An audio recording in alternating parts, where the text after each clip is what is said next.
It's 2 days after Christmas and holiday tourists pack the coastal city of St. Petersburg, Florida. A group of Canadian visitors take a sunrise stroll at the water's edge when they spot something in the pre-dawn light. There's a leg washed up on one of the inlets in St. Pete. Just a month earlier and 25 miles inland, 38-year-old Kelly Moriarty had been finishing up classes at massage school. She made the honor roll. She was excellent, and she really was looking forward to the new career. As the holidays approach, Kelly's big family is excited to see her. Kelly would come over every holiday at Thanksgiving and Christmas. This year, Kelly is making her own plans. She had phoned my mother and let my mother know that she would be spending Thanksgiving at Pat's home. Pat, as in her partner, 61-year-old Pat Carter. Kelly and Pat have been dating for 2 years. They met after Pat's husband passed away. The relationship came as a surprise to Patty's family, but they were supportive. She says, "Charlie, I ain't never been so happy in my life. I think that I was gay all my life." The best we could tell, it was a very good relationship. They enjoyed each other's company and got along very, very well.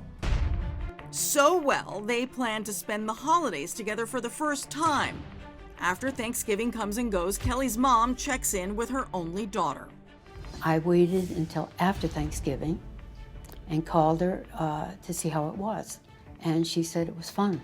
But it's the last time anyone in Kelly's family would speak to her. Kelly and Pat were actually going to spend Christmas at Kelly's apartment. My mother made a couple attempts to communicate with Kelly, left messages on her machine, all of which were unresponded to. After Christmas passes and still no word from Kelly, the tight-knit family grows alarmed. Then I knew that something bad had happened. Desperate for answers, Kelly's parents try to reach out to her partner, Pat. There's just one problem.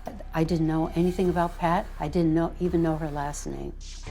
It's late January, and when Kelly's mom tries calling her again, They said her phone has been disconnected. I almost had a panic attack, so I called Brendan right away. she's not the only frantic phone call to Kelly's brother, Brendan. Kelly's apartment manager informs him his sister is nearly a month late with the January rent. Brendan calls the police. But I thought that something was wrong. He had advised me to come down and fill out a missing persons report with the detectives at the Bradenton Police Department. With a police escort, Brendan enters his sister's apartment. Something was wrong. Once inside, it was very, very clear that nothing had been touched in some time. Christmas tree was up. Hadn't heard from my sister since before Thanksgiving, and we get to her apartment after Christmas. Christmas presents are unopened, mail's stacked up. Absolutely, I was alarmed. The next day, detectives from Bradenton PD locate Pat Carter's home address in Plant City. And when they knock on the door, to their surprise, someone answers. Pat's daughter. That's the first we heard of her daughter, Stacy Morrell. And they said she was very polite and said she didn't know where they were. She told the police that they went on a trip and would definitely be back. Police learn that Stacy, her husband Anthony, and their daughter have been temporarily living at her mother's house since losing their home to foreclosure. And when police asked Pat's daughter when she last saw her mother, between the times of 10 p.m. and midnight of December 16th, 6 to 7 weeks after they went missing, from the time that Kelly Moriarty was first reported as missing to Bradenton PD. Then Stacy drops an alarming clue on the night the couple left. She said they were fighting all night. After police arrive at the home of Kelly's partner, Pat Carter's home, they soon wonder if a lover's squabble had turned deadly, especially when Pat's daughter Stacy shares her theory. She said they were fighting all night and that maybe Kelly had killed Pat. And court records appear to support those suspicions. Just months before the women went missing, Pat filed a restraining order against Kelly after they got into a fight that involved a gun.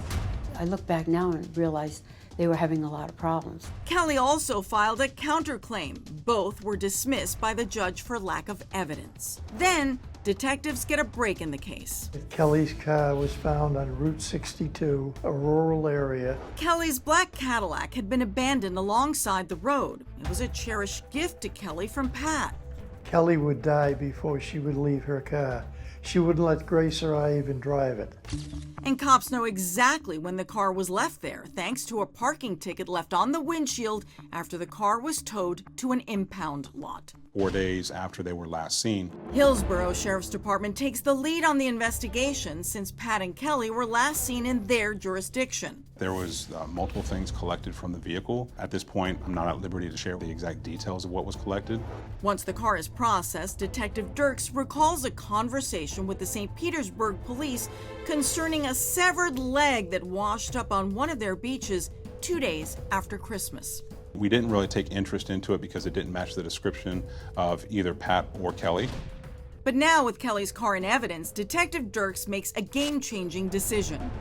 Go ahead and compare the DNA. Because of the close proximity, it was actually to the date that they were last seen. As cops wait for the DNA results, they put a timeline together. December 16th, the couple is seen for the last time. December 20th, Kelly's abandoned car is found. December 27th, a severed leg washes up on a nearby beach. Then, March 23rd, the DNA results come in. The remains were identified and belonged to Kelly Moriarty. Kelly's family hears the heartbreaking news. Losing your sister is very difficult. Can I take him up? Murder's one thing, but dismemberment is evil. And it's capital murder. The medical examiner's office actually classified it as a homicide.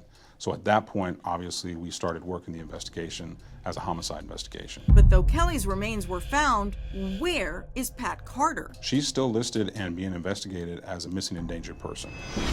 Investigators turn their attention back to the last known people to see Kelly and Pat alive. Anthony and Stacy Morrell. Stacy, Pat's own daughter. There were some allegations of physical activity between her and her mother.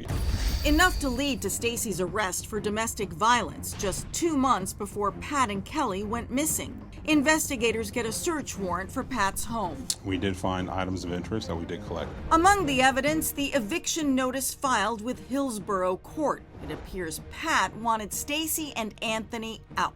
They was giving her all kinds of problems. In Pat's own handwriting, she wrote, "I, Doris Carter, request my daughter, Stacy Merault, husband Anthony Merault, and granddaughter to vacate my premises immediately due to an extended length of time undesirable to myself that these individuals have been occupying my residence." The Meraults weren't happy about it, and I do believe that they expressed that. On December 15th, the judge ordered Stacy and her husband to leave Pat's home. And just 24 hours later, The women were never seen again. What a coincidence. and the possible motive, according to Pat's brother, She didn't want my sister to marry Kelly because she thought that she'd be cut out of the will. detectives soon locate bank surveillance video showing Stacy accessing Pat's safe deposit box just 3 days after she went missing. And took out whatever was in that safe deposit box. The families claim Stacy's husband Anthony sold off Pat's jewelry and guns soon after her disappearance. We do know that she had guns that were left by her husband underneath her bed. They were taken by Anthony to a pawn shop, along with jewelry. Despite what appears to be circumstantial evidence, police never arrest nor charge Stacy or her husband in the death of Kelly or the disappearance of Pat. It's the sheriff's office stance as of right now not to discuss the details in reference to the evidence that was collected. In September of 2023, detectives dropped them as persons of interest, and the case has gone cold. We spoke to them and we continue to make attempts to speak to them. Without any arrests, the families have grown frustrated that justice seems elusive. There's been absolutely nothing accomplished at this point in finding out who did this to my sister. The Moriarty and Carter families are united in their faith that one day this case will be solved. All I want, and Grace wants, and our family wants, justice for the two women.